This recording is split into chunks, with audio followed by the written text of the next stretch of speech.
nombre del Padre, del Hijo, del Espíritu Santo. Amén. Ven, Espíritu Santo, y llena los corazones de tus fieles, y enciende en ellos el fuego de tu amor.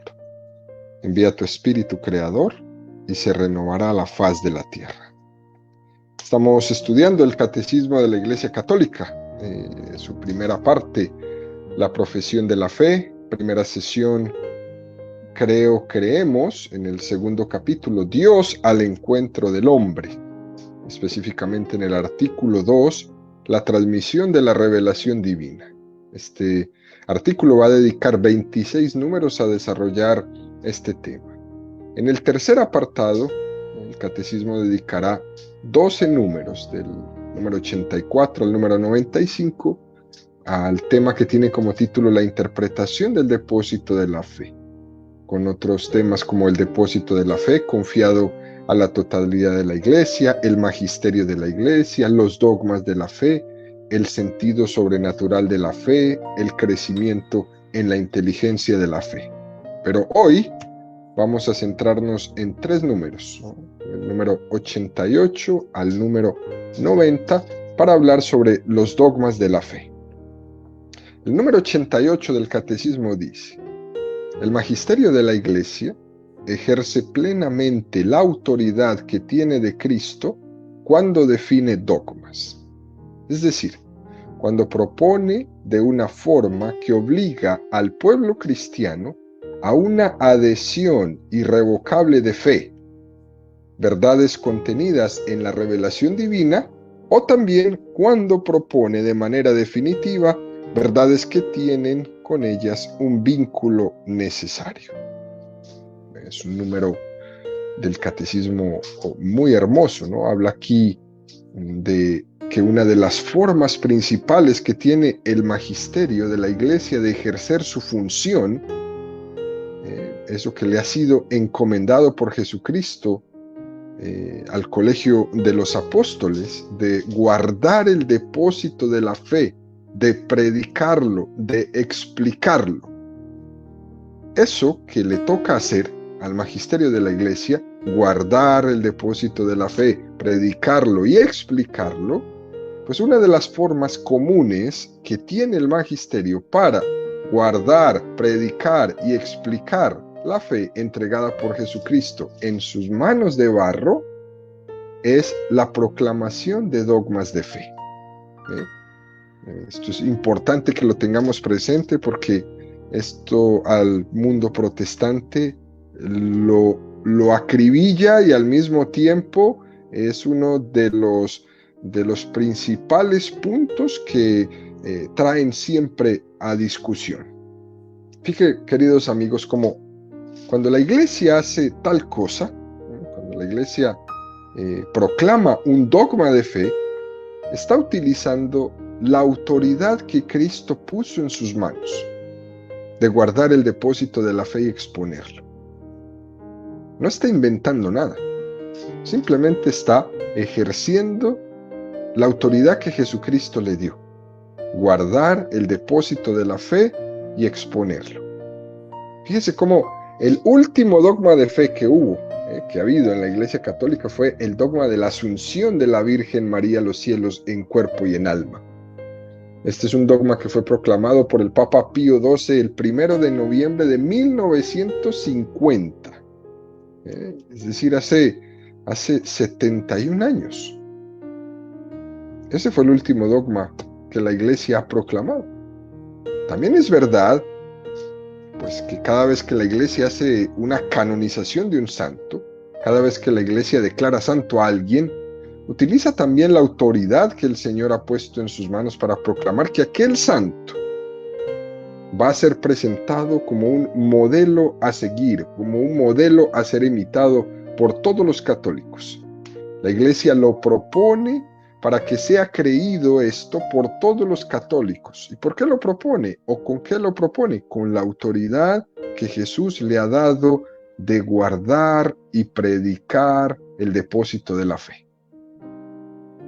¿Cómo se entiende en nuestro contexto actual la palabra dogma? Que esto es como donde chocamos, ¿no? Fíjese que el Papa emérito Benedicto XVI dice una expresión, una especie de definición del dogma que es muy hermosa. Dice que el dogma no es un muro que me impide ver la verdad, sino más bien el dogma es una ventana desde la que se contempla el infinito. Dice el Papa Benedicto XVI que los dogmas de la Iglesia son una ventana que se abren en un muro que no me deja ver más allá. La palabra dogma en nuestra cultura, lastimosamente, queridos amigos, ha pasado a ser algo antipático. Como si el dogma fuera sinónimo de inquisición, ¿no? O como si dogma fuera sinónimo de falta de libertad de pensamiento. Como si el dogma fuera sinónimo de tratar a la gente como borregos, de no dejarles pensar por sí mismas y ponerles a creer en cosas que un grupo de personas inventaron. Ese es el concepto actual que lastimosamente tiene muchas personas en el mundo moderno de lo que es un dogma. Pero no es así. El dogma es todo lo contrario. Y volvemos a citar esta definición de Benedicto XVI. El dogma no es un muro, no es borreguismo. El dogma no es ceguez. El dogma no es un muro que nos impide ver la verdad, sino más bien una ventana abierta en el muro desde la que se contempla el infinito. Tenemos que decir en primer lugar que los hombres tenemos una vocación para conocer la verdad y un deseo de conocer la verdad.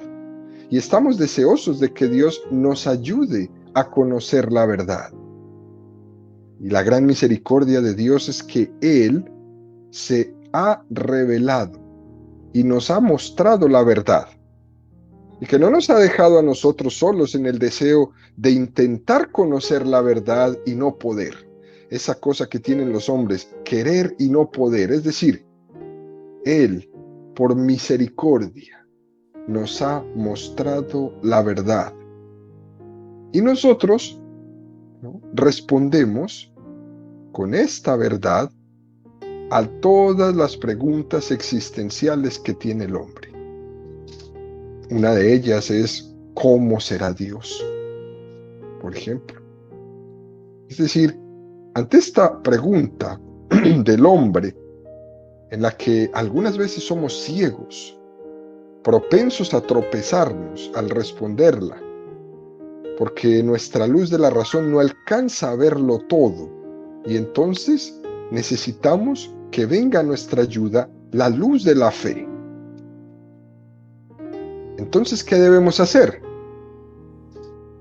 Reivindiquemos la libertad de Dios de ayudarnos. Reivindiquemos la libertad de Dios de no dejarnos a ciegas, de no cruzarse de brazos mientras nosotros nos tropezamos una y otra vez y somos incapaces de conocerle. Dios sale a nuestro encuentro y se nos revela y se nos descubre. Y en esa función que Él mismo le ha dado al magisterio de la Iglesia para ser depositaria de la revelación, tiene la capacidad también de definir dogmas que son como sus convicciones firmes. Esto es importante que lo entendamos así. El dogma no es una imposición, el dogma es una convicción firme. Algunas veces todos hemos escuchado que algunos dicen de la Iglesia Católica, mira, la Iglesia es una anticuada, ¿no? Mira, esta Iglesia todavía agarrada a sus dogmas, dicen algunos de estos predicadores por ahí. Pero eso antes se los tenemos que agradecer que lo digan, porque es muy interesante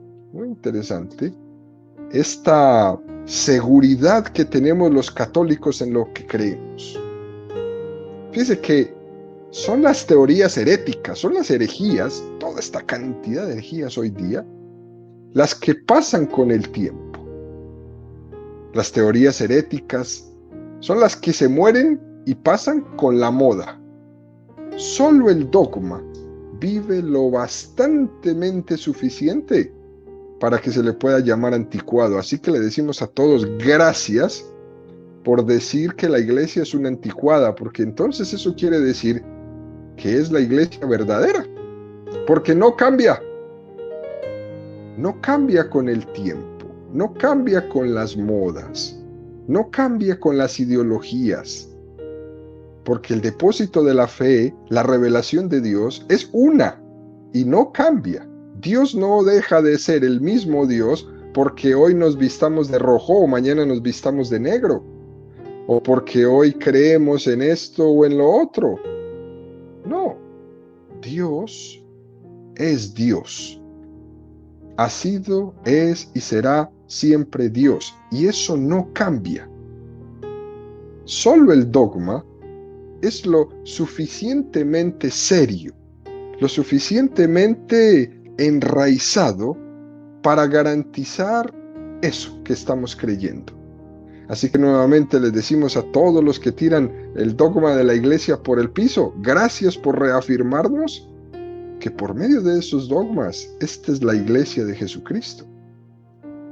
Si a alguien se le puede llamar anticuado, quiere decir que se le reconoce que ha vivido mucho tiempo, suficiente tiempo para tener una amplia experiencia.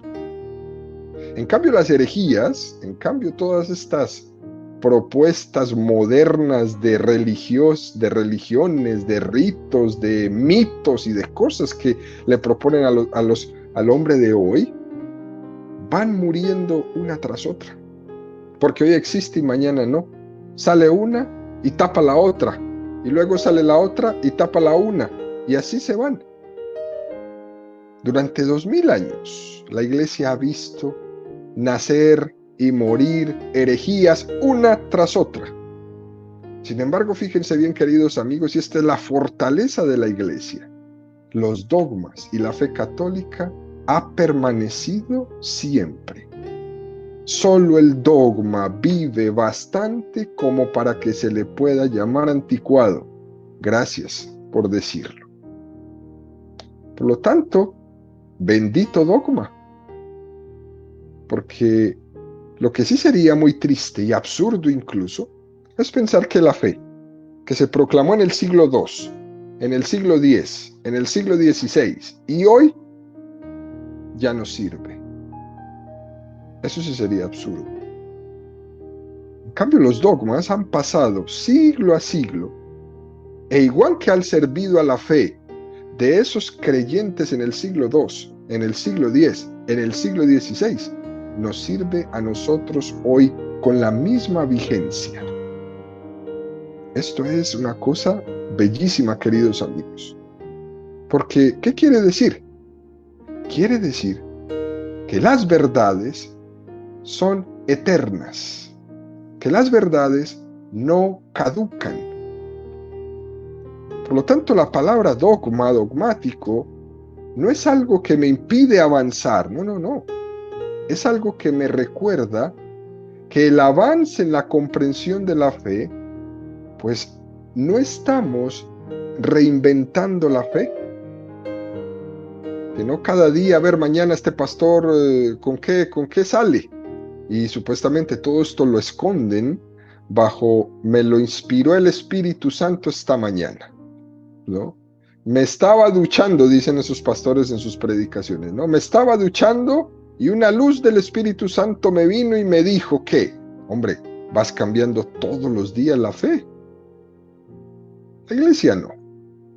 La misma fe que Dios ha revelado y que la iglesia nos ha proclamado desde siempre es la que tú y yo hemos recibido hoy y es la que tú y yo pasaremos, vuelvo y digo, en estas manos de barro a nuestros hijos y a nuestros nietos y a nuestros sobrinos y a todo el que pongan en un salón de clase para darle catequesis o en una parroquia para que los santos sacerdotes de la iglesia prediquen la misma palabra de Dios que se ha predicado desde siempre. Con todo esto, ¿qué ocurre? Bueno, pues ocurre que existe el peligro del relativismo a nosotros nos marca mucho este tremendo peligro, ¿no? Que se diga que a Dios no se le puede conocer con certeza. Ese es el relativismo. Que se diga que a Dios no se le puede conocer con objetividad. Que se diga que Dios no se deja conocer, que está demasiado arriba, que está demasiado lejano de nosotros, que no nos podemos aproximar, que no lo podemos conocer con seguridad. Eso es lo que dice el relativismo. Y estamos expuestos a eso. Ese relativismo viene a decir que no hay que renunciar al dogma para que así nos acerquemos con más respeto a lo misterioso. A los misterios el hombre no puede pretender dominarlos, controlarlos, meterlos en fórmulas nuestras. Eso es lo que dice el relativismo. Ustedes que intentan con un dogma traer algo que no se ve, que no se toca, que no estuvimos ahí para presenciarlo y quieren con un dogma, con una frase, hacérnoslo creer. Eso es lo que dicen los relativistas. Les decimos, pues sí. Sí, porque eso que usted me dice que es misterioso, que no se puede llegar a conocer, sí se puede llegar a conocer porque Dios me lo reveló. Pero no en la ducha, como al pastor que les digo. No, no en la ducha. Lo reveló en su Hijo. En su Hijo. Dicen que lo misterioso de Dios, nosotros no podemos tenerlo claro.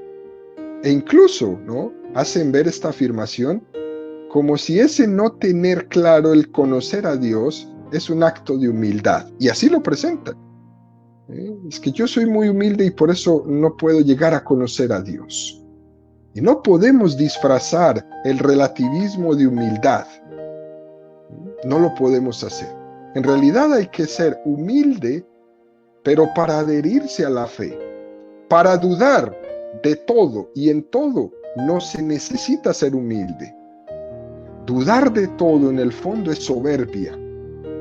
Es poner mi yo, que es subjetivo, por encima de la certeza y por encima de la luz de la fe y por encima de la revelación.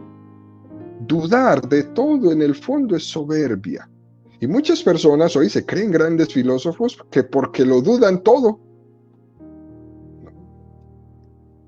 Cuando yo dejo que la luz de Dios sea la que guíe mi vida y yo uno mi voluntad a la de Dios, entonces sí que soy una persona verdaderamente humilde.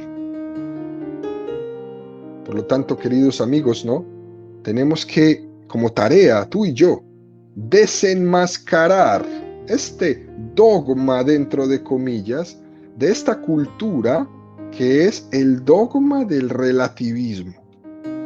Porque nos lo están presentando también casi como un Dios. Y además, que es que Dios es Dios.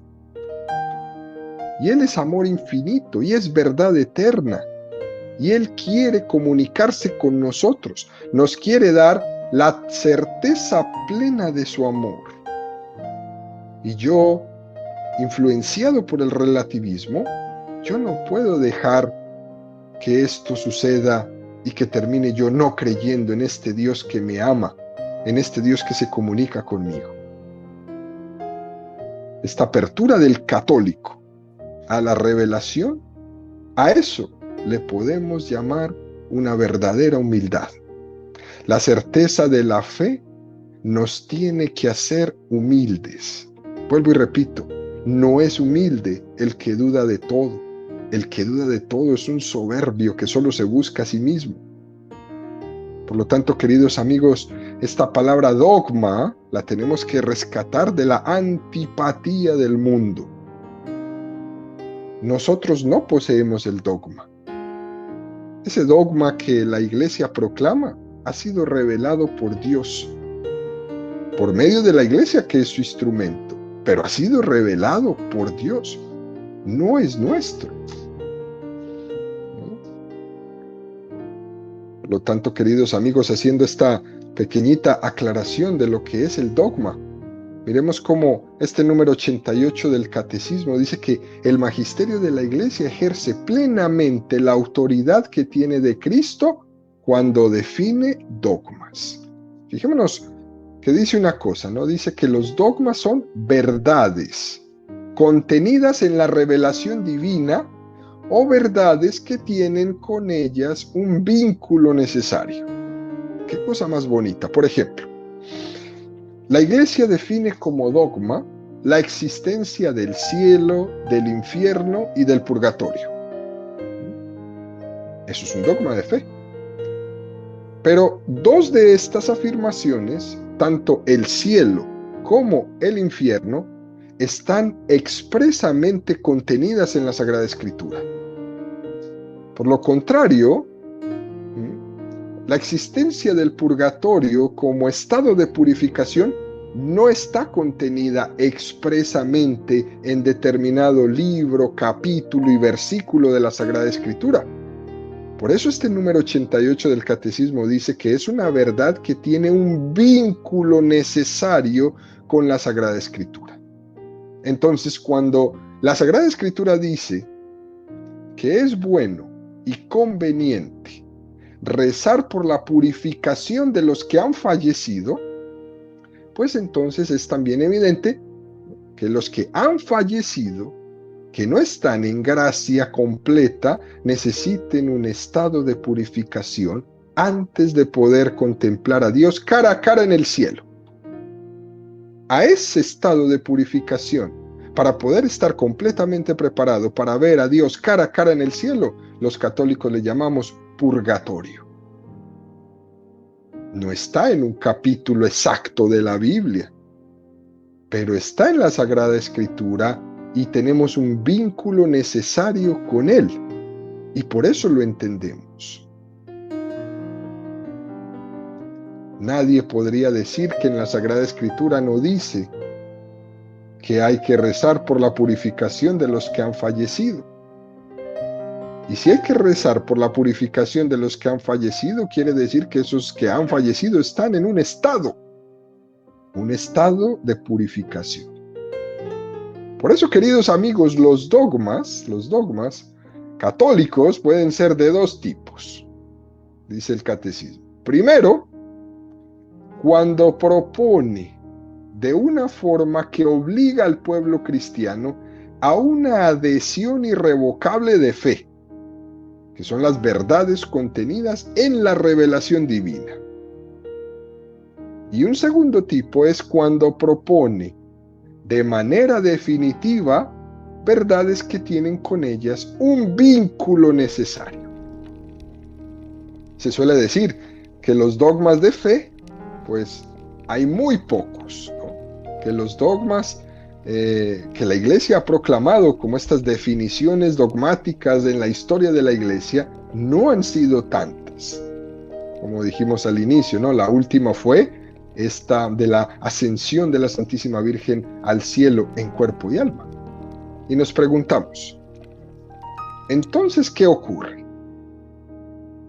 Que en realidad el resto de las cosas que se pueden poner en duda porque no han sido proclamadas solemnemente desde un dogma de fe.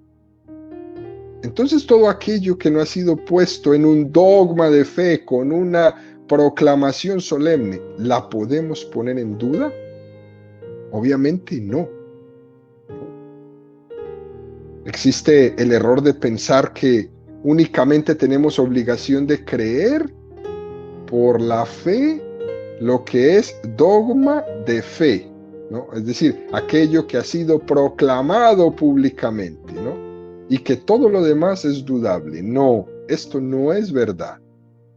El hecho de que algunas verdades de fe hayan sido proclamadas solemnemente como dogmas de fe, no quiere decir que sean más verdad que aquellas que no han sido proclamadas solemnemente como un dogma de fe. Porque de hecho, de que hayan sido proclamadas como un dogma de fe, ha tenido varias razones. razones. El hecho de que la Iglesia las proclame como dogma de fe tiene varias razones. Puede ser porque se necesitó hacer este énfasis en un momento histórico, o porque se quiso contestar a una herejía que estaba haciendo mucho daño a la fe, y entonces hubo que enfatizar con un dogma de fe eso de lo que se estaba hablando en ese momento, o también por motivos catequéticos, etcétera, etcétera. Pero, por ejemplo, hay muchos aspectos sustanciales de nuestra fe que nunca han sido proclamados solemnemente como un dogma de fe. Por ejemplo, la resurrección de Cristo de entre los muertos. Eso la Iglesia nunca lo ha definido como un dogma de fe solemnemente. Por esto no deja de ser más importante. Es más, es lo más importante de la fe católica, es la resurrección. Pero no ha sido definido solemnemente como un dogma de fe, como la asunción de la Virgen María a los cielos. ¿Por qué? Pues porque no hizo falta. Porque a lo mejor no hubo ningún hereje que lo negó. Es así. No pensemos que lo que no es dogma de fe es dudable, porque no es así. Es equivocarse. Simplemente no se proclama solemnemente como dogma de fe porque es tan evidente que no es necesario hacer ninguna reafirmación de esto. Jesucristo resucitó, pues ninguno se ha puesto a decir realmente, hay que hacer un dogma de fe de la resurrección de Jesús y proclamarlo solemnemente, porque hay muchas personas diciendo que no. No. Para que la Iglesia, ¿no?, enseñe algo como una doctrina infalible o irreformable, basta con que el Papa o los obispos en comunión con el Papa enseñen en comunión con la Iglesia una doctrina. Y eso ya es una doctrina que se puede considerar infalible, aunque no sea dogma de fe, proclamado solemnemente. Espero más o menos estarme haciendo entender. Todas nuestras verdades de fe están en el mismo nivel. Pero unas han sido necesarias proclamarlas solemnemente por momentos específicos en la historia y diferentes situaciones, y otros que no ha sido necesaria. No significa que uno sea más que otro. Hay cosas infalibles que no han sido proclamadas como dogma de fe, como el ejemplo que les ponía de la resurrección de Jesucristo, o muchas otras. En conclusión, queridos amigos, ¿no?, todo lo que dice el catecismo, por ejemplo, el catecismo de la Iglesia Católica que estamos estudiando, todo es dogma de fe, por el hecho de que este catecismo, ha sido entregado por todos los obispos del mundo en comunión con el Papa y en continuidad con la tradición de la Iglesia. Ahora bien, debemos decir que hay verdades que son más principales y hay verdades que son más secundarias. Esto sí. Por esto no quiere decir que las verdades secundarias sean menos verdades, no, esto no quiere decir eso. Son verdades de fe también. Por ejemplo, la verdad de que Cristo nos ha redimido es más principal que la verdad de la existencia de los ángeles. Son dos verdades en grado distinto. Pero eso no quiere decir que la existencia de los ángeles no sea un dogma de fe. De hecho, lo es. Son verdades en grados distintos. Este es, pues, un poco el planteamiento de partida que quiero hacer. Vuelvo y repito, tenemos que decir que el problema principal es que se presenta la autoridad de la Iglesia en materia de fe como si estuviera contrapuesta con la libertad del católico, ¿no? Y el relativismo pone a pelear al católico con su misma fe, pone a pelear al católico con sus sacerdotes, con sus obispos, con el Papa, los pone a pelear el relativismo, y el demonio está feliz con esto. Porque tanto la autoridad de la Iglesia con la libertad del católico, las dos están y deberían estar al servicio de la verdad revelada por Dios. No debe de estar la autoridad de la Iglesia y la libertad del católico peleándose una con la otra, sino al servicio de la verdad revelada por Dios. Las dos sirven a la misma verdad y las dos se arrodillan ante el mismo Jesucristo. Esto téngalo ahí bien presente en su cabecita. Continúa el catecismo profundizando en el número 89 y dice: existe un vínculo orgánico entre nuestra vida espiritual y los dogmas. Los dogmas son luces que iluminan el camino de nuestra fe y lo hacen seguro. De modo inverso, si nuestra vida es recta, nuestra inteligencia y nuestro corazón estarán abiertos para acoger la luz de los dogmas de la fe. Es muy interesante lo que dice este número 89 del Catecismo. No pensemos que estas cosas de los dogmas de fe es una cuestión netamente intelectual, como una cuestión más bien abstracta, ¿no? De lo que yo creo o lo que yo no creo. No, no, no. Aquí lo que se dice es que el tema de los dogmas está íntimamente ligado al tema de mi vida espiritual.